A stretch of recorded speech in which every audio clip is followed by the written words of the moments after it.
G'day all, number one Machop fan here, bringing you another episode of the PMC Season 5. Yeah, so week 2, we are playing Bronson. Here we are, Branson, Missouri. No, Pelly. This is Bronson, Missouri. Well, how do we get to Branson? Number 10 bus. Hey, Ma. How about some cookies? No dice. This ain't over.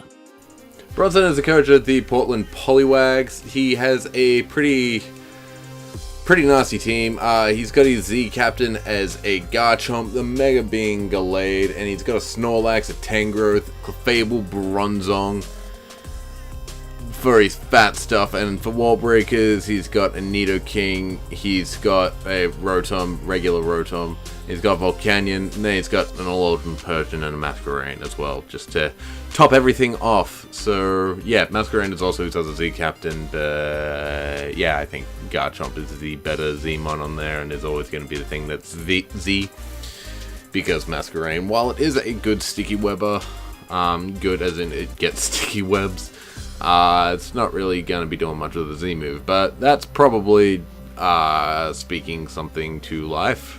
I don't know. I'm not psychic. Yeah, so, right. Shout out to Bird for helping me build this team way more than I built this team. I don't know why my thing isn't going, but there we go. So, I don't know how to speak. There we go. Yeah, we end up bringing a Gardevoir, Assault Vest Gardevoir, supposed to take hits from his, what is it supposed to take hits from and deal hits back to? Pretty sure it was designed to take hits from Volcanion, like 2-hit KO it, because we had speed, something to that effect.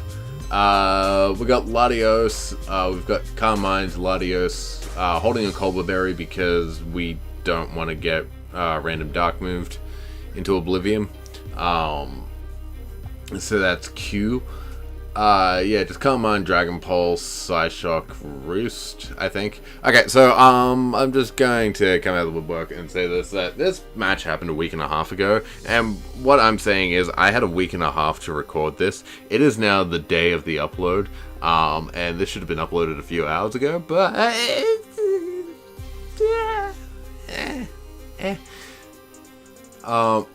yeah, anyway, so I think it's Roost that we have. Next up we have Choice Scarf, Tapu Fini.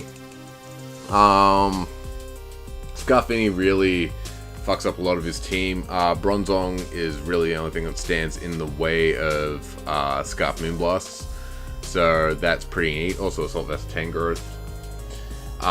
So to deal with both of those, we have Moltres. Boom. Moltres is mostly defensive. We've got Roost, we've got Toxic, we've got Flamethrower, and we've got another move. Wish I could tell you what it is. Defog, right. Moltres is our defogger for this week because we don't want him getting webs up because webs are bad. We got Choice Scarf Gengar sitting in the back, ready to pick off everything once the Snorlax is gone and everything is sufficiently chipped. Yeah, and then we've got Mega Aggron, who does Mega Aggron things. Mega Aggron's really cool. I like Mega Aggron. Yeah, so general game plan when we built the team is to lead off with Scarfini, because Scarfini guarantees a KO so long as he doesn't lead Bronzong or Volcanion. But really we didn't expect Volcanion to be coming. We expected Bronzong to be coming, and Bronzong did not come, so that's fantastic for us. So yeah, we can just lead off with Scarfini, and we can throw out a Moonblast to start the game, or if he starts with Garchomp, we can throw out an Ice Beam because the Moonblast doesn't get it, but the Ice Beam does. Yeah. So, again, we just kind of let the timer tick down, like in Team Preview, just because, like, why not? But then we get impatient and we lock in first anyway. Spoiler alerts on that. There we go. So now we have to wait for these introductions. And yeah, so we throw out Tapu Fini as he throws out Garchomp. And so we know we're clicking that Ice Beam button. Like, he has switches, sure. He can switch into Snorlax, which can tank the hit. But yeah, we just throw out an Ice Beam and goodbye Garchomp. Turn 1. Yeah. So that's very good for us. We're 6-5 up. And so he now goes out into his Snorlax. So we're pretty much sitting here thinking that's a thick, fat Snorlax. Because, like, why else would he be bringing it in? He kind of he actually risks nothing. We kind of just assume that he's thick, fat Lax because he came in on the Ice Beam real quickly. Like, right royal quick. Like, there was hardly any time between Garchomp going down and Snorlax coming out, so we pretty much just assume that he's thick fat. So we're just going to switch out into Mega Aggron and keep that in the back of our mind. Snorlax really can't do much to Aggron unless it's high horsepower, and if it is, that's a little spooky, but we're willing to take that risk. You probably wouldn't want to go for it immediately against Tapu Fini. You probably want to make a more a less aggressive play than that. So we switch out into Aggron, and what? Less aggressive? No, more aggressive. He pulls a double. He doubles out into Nidoking. Nidoking is fucking scary. Nidoking can get up hazards. I do not want hazards up on my side of the field. And I don't want him getting them back up. So we're just going to Mega Evolve with Mega Aggron. Let him set up hazards, and then we're going to Avalanche him. We're calcing here. We see that Avalanche is indeed a 2-hit KO on this bad boy. And if he attacks us, that's an OHKO, baby. Also calc, we live an Earth Power from Modest, Lorb, Nidoking. Specs is a roll. Yeah, he hits us with the Earth Power. We lived up with Gusto. That's a timid roll for sure. And we just take out the bastard with an Avalanche, so that's cool. He now goes out into his Dork here. Pretty good nickname for a Rotom, I'll admit. We just sack off Aggron here. We don't know what this thing does. If he wanted to get cute and throw out a Shadow Ball, that could have been bad for Gengar. Like, really just had nothing to switch into it. So, yeah. At this point, we kind of think, well, if he's Scarf, that means that he can't touch Lottie this turn. So we can go for the freest Calm Minds. He really has nothing that he can do here. Besides probably going out into his Snorlax, but then his Snorlax is facing down a +1 Latios, and that's pretty neat for us. So yeah, he takes a while to figure out what he wants to do, but he switches out, so that pretty much confirms to me that he's Scarf. Confirms with a big asterisk there. His team builder's already gone up, so we know it's not Choice Scarf. We gotta watch his team builder. I don't know if his battle's going to be up before mine, but his team builder sure as shit is. So yeah, get our Calm Mind up as he goes out into Persian. Now Persian really can't do anything to threaten Latios. I can go for a Snarl or a Parting Shot, but like instead of having a +1 Latios, we've now just got a Latios. So we can still throw out some pretty big hits, and in comes a Lax, and we go for a Dragon Pulse, and this thing does nothing. That is assault vested as fuck. So Assault Vest, and we're gonna assume that he's Assault Vest thick fat. Because again, we kind of thought that he was thick fat, given how quickly he came in on the Ice Beam. If he's Immunity, this is a pretty poor play. Or poor sequence of plays. We're going to switch out into Moltres. We don't reckon that he's going to go for a Rock Slide. And like, I just want to get a Toxic off on this thing. I just want to start whittling it down. If it does turn out to be Immunity, we can kind of go out into Fini or Gengar and trick him a Choice Scarf. It just means that we have to win the game with Carmine Ladi, which is very doable. Carmine Ladi is very threatening to his team, so we switch it out. He goes for a pursuit. We eat the Colbur Berry. It's like, well, that was a close one.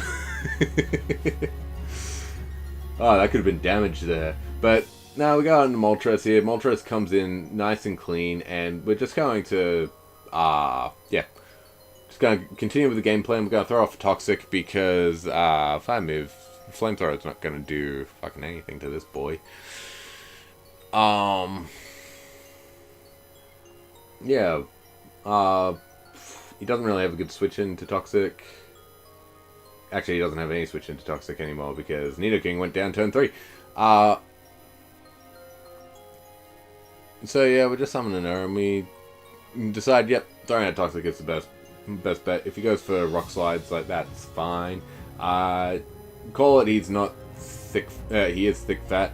He goes for a Gunk Shot here, I don't know why. And he gets the poison, so that's obnoxious, because not only does he connect the Gunk Shot, but he fucking hacks me with it too. That's bullshit. So yeah, we throw out a Flamethrower here just to add to the chip. Probably should have roosted, because this boy has Facade. We could have lived forever if he was returned, but instead he's Facade. So now we don't live forever because he poisoned us with the Gunk Shot. And so now we can kind of restall him for a couple of turns, but ultimately it's kind of futile. Moltres does have to go down here. He calls the roost, earthquakes me, and like knocks me back down to 20 HP.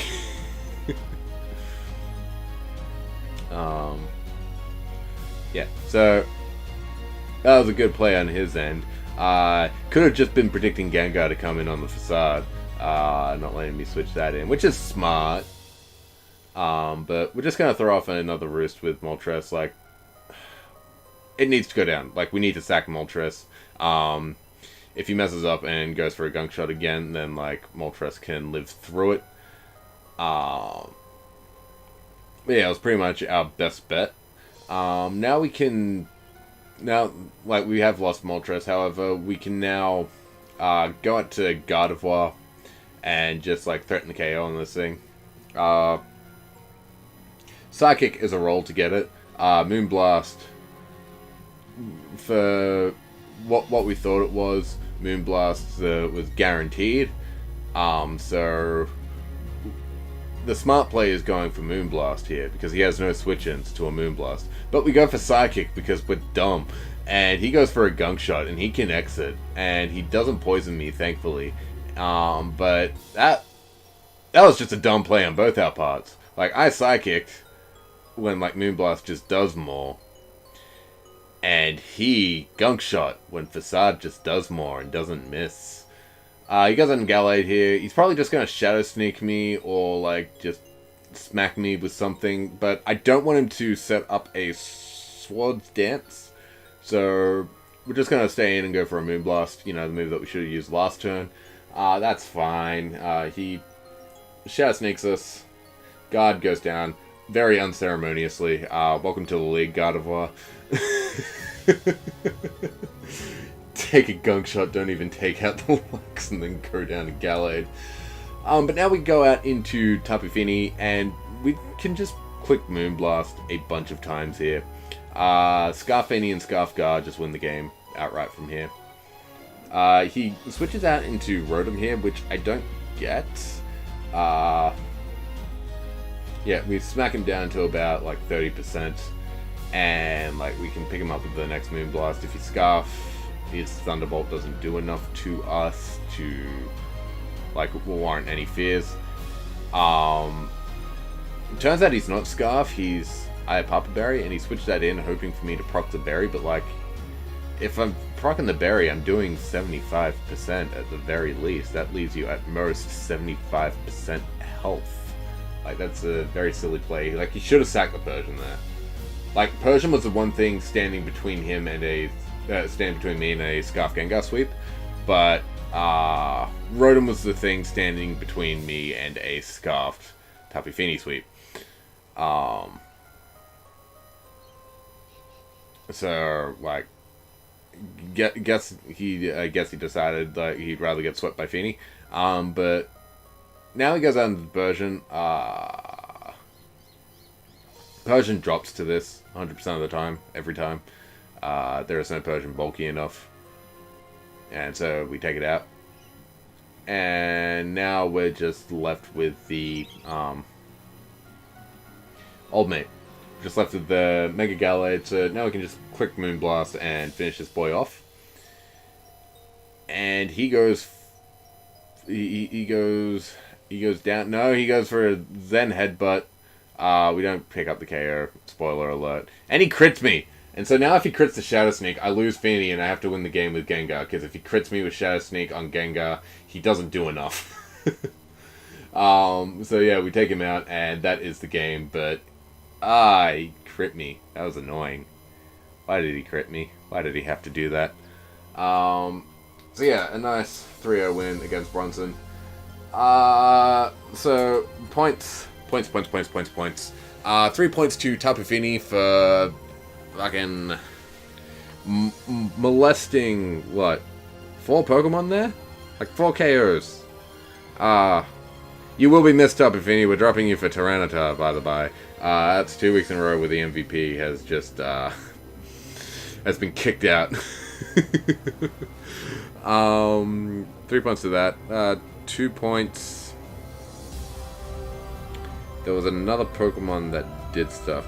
2 points to Moltres for taking out the Snorlax. You got poisoned, that's unfortunate. You could have stalled it out for all eternity.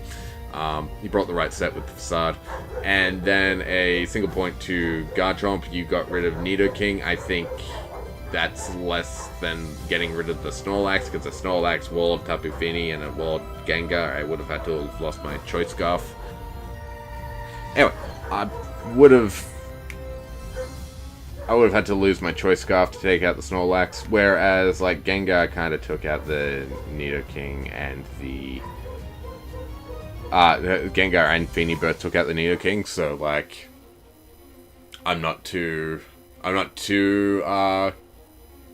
what's the word? Overly grateful for it. Like I'm very happy that I got that KO turn 3. Like don't get me wrong, but yeah.